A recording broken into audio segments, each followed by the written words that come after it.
Hi everybody, I'm Broker Tom. Welcome to Investor Tips. In a previous episode I talked to you about how to figure out cap rates, capitalization rates. This segment that I'm going to talk about today builds on that and will also address a very simplified cash flow analysis. But first, a couple of estimates are required before we can begin.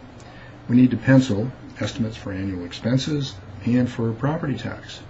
Now, I typically use 25 to 30% is my expense estimate, and I use 1.25% for tax. That works in my area, but you should make sure you know what the typical rates are where you plan on investing.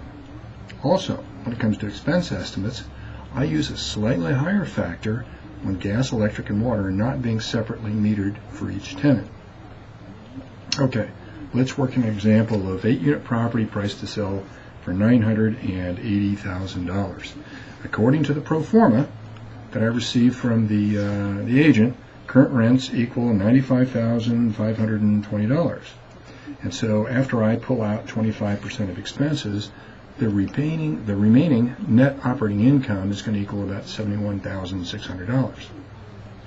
Now, in this example, I'm going to put down $294,000, which means I need to secure a loan somewhere in the neighborhood of $686,000.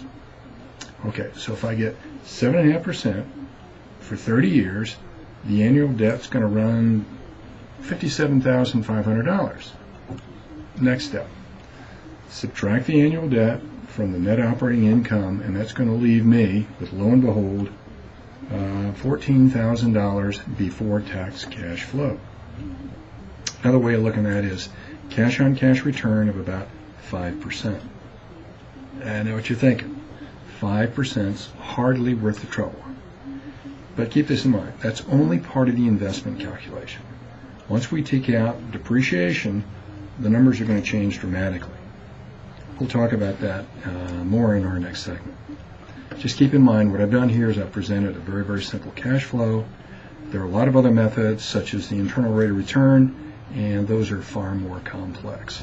So let's keep it simple and enjoy what we're doing with our investments.